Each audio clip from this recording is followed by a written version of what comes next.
En Baldó, hvað getur sagt okkur hann Bjarki, þú ert búin að vera svolítið spenntur honum. Já, ég var alveg spenntur fyrir honum. Ég man ekki hvernig ég sá sýnt úr honum, en þetta svona Studio Ghibli lúk á leiknum, það alveg fangaði mig mjög fljótt, sko. Okay. Hann heitir sér Baldo the Guardian Owls og ég var nú, þú veist, veit svo sem ekkert mikið stúdíóð, en ég var eitthvað aðeins að kynna mér það. Eitthvað ítalskt stúdíó sem heitir Naps Teams og bara með mjög langa sögu, sko, af leikjum, alveg frá 2000 og jafnvel sko Amiga 1994 líka. En ekkert kannski svona stórt nema Gekido leikinir. Ég veit ekki kannast við þá. Nei, það svona stóra dótið þeirra held ég. En þetta svona á að vera samblanda af eins og Legend of Zelda og Studio Ghibli. Það svona pælingi með þessu. Þetta svona ævintýraleikur, þar sem að þú ert með sverð og einhverja galdraþulur og eitthvað dæmi og ert að á einhverju missjóni að sigra hið illa. Og sko ég bara hinga til bara freka vonsvikin ef við sjáum þessu. Nú, Já, að því þetta svona, hann var svona svolítið glitchy. Ég keypti hann á PlayStation 5, já, í rauninni PlayStation 4, en spila hann á PlayStation 5. Og hann búinn að vera svona eitthvað glitchy, það að segja að það vantar stundum einhverja hluti og þú veist, ég var búinn að spila leikinn 1,5 tíma, þá allt í einu bara hvarf lykill hjá mér og ég bara komst ekki áfram. Ég var eitthvað að reyna að restarta leiknum og eitthvað dæmi og ég bara þurfti að byrja frá byrjun. Ég bara byrjaði frá byrjun. Goddammit. Þannig ég spilaði aftur og svona, jú, þú veist, ég hef ekki lent í miklu meira eftir það, sko. Er þetta Baldo the Guardian Owl? Baldo, The Guardian Owls. Ok, ég meina velta fyrir hvort það heiti eitthvað meira en Baldo. Ég var svona... Já. Allavega, já, og hvernig spilast þessi leikur, þú veist? Já, þetta nefnilega, ég sá hann gefin út á PlayStation 4, Xbox One, Nintendo Switch, PC, iOS og Mac og ég held að ef ég væri, þú veist, í flugvél eða lest og væri með spjaldtölvuna, þá væri þetta alveg örugglega fínt svona timekiller, sko. Já. En sem leikur sem að ég að spila einhvern veginn hér heima, þú veist, mér finnst það ekki alveg vera að gera sig. Það ógeðslega auðvelt að drepast í leiknum. Þú bara dettur út allt og það kemur ógeðslega pirrandi hljóð eitthvað da-da-da og game over. Og svona eftir 20-30 skipti þá maður svona, nennir please allavega hætta með þetta lag. Þetta ógeðslega pirrandi. Ég ætla að setja á hana Erli og setja þetta sem SMS-tótnið eitthvað. Þetta hræðilegt. Og þú veist, það eitthvað svona leikurinn fyrir eitthvað lélegur að leiðbeina þér áfram svona að segja hei, næst átt að gera þetta heldur, þú getur verið svolítið lost og bara á ég að fara alla leiðina tilbaka 1 klukkutíma eða á ég að vera, hvað á ég að gera þetta nákvæmlega og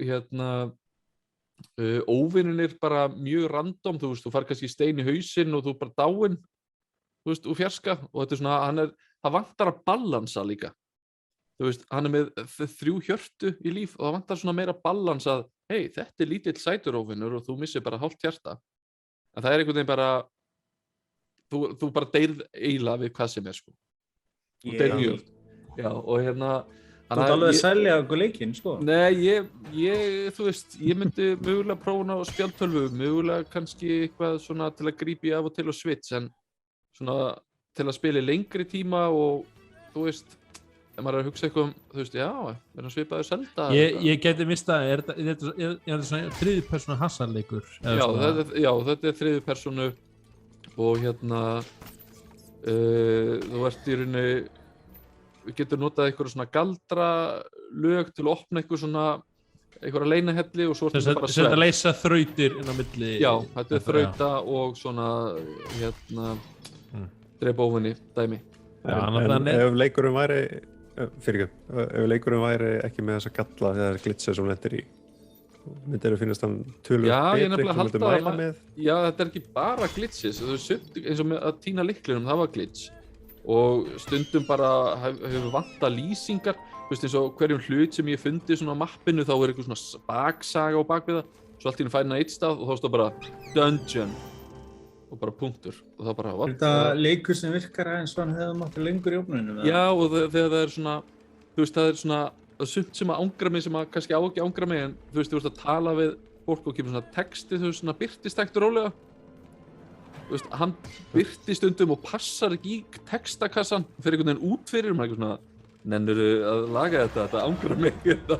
Og það eitthvað svona, en ég held að myndi græða miklu meira á því að þið myndi bara balansera hann meira. Þú veist, hey, þessi óvinur hann á að hlaupa hægar af því það allt í einu kemur einhver bara rott og lappar á þig og þú bara dáinn. Þú veist, það verður bara pirrandi mjög fljótt. Já, þú færð ekki séns en refsingin eftir að móta að heyra þetta nokkra sekúndna lag þarna, það fær maður alveg til að passa sig, sko bara, ég ætla ekki að deyja. En ég, þú veist, fór einhvern endakall, ég dó örugglega 30 sinnum bara því að bara út af lélögu einhvern veginn, þú veist, ég þurfti að fara x nálægt endakallinum til að lemja hann og með hann, en á sama tíma misti ég hjarta því ég var svo nálægt hann. Þetta er bara eitthvað svona dæmi. Ég var búinn að tapa því vítinu örugglega. Já, þú veist, ég hef ekki eftir að klára þennan leik, sko, mér finnst það svona. Þessi langar frekar að spila Returnal en þetta, eða? Nei, ég myndi ekki spila Returnal frekar þetta, ekki séns, sko. Við gleymdum að taka það frá þig. Gerum það næsta þætti. Já. En jú, þú veist, bara ágætt að kíkja á þetta og eitthvað svona, en ég myndi aldrei búast við neinu og ekki, bara svona semi-erfitt að mæla með honum þannig, sko. Já. Þessi hann væri ódýrari svona til þess að hoppa á myndi og búið að laga hann eitthvað til, það kannski að skoða hann. Og líka bara sko útlitið á leiknum, það er sem að hrífum mig við leiknum. Það er flott. Það er nær alveg Studio Ghibli stælum. Sko. Það var einmitt eins og Ni no Kuni einmitt sem greip mig rosalega mikið. Hann var unnin með þeim svo að Ghibli, en ég elskaði einmitt stílinn á þeim leik alltaf, útlitið. Já, þannig að það getur alveg verið gaman að labba og skoða og eitthvað svona, sko. En gameplayið er trash. Þannig að hann fær thumbs down. Já, frekar, já, ég ætla að segja thumbs down bara. Það er bara svona, það er ekki allar lúkur á lofti, það er svona.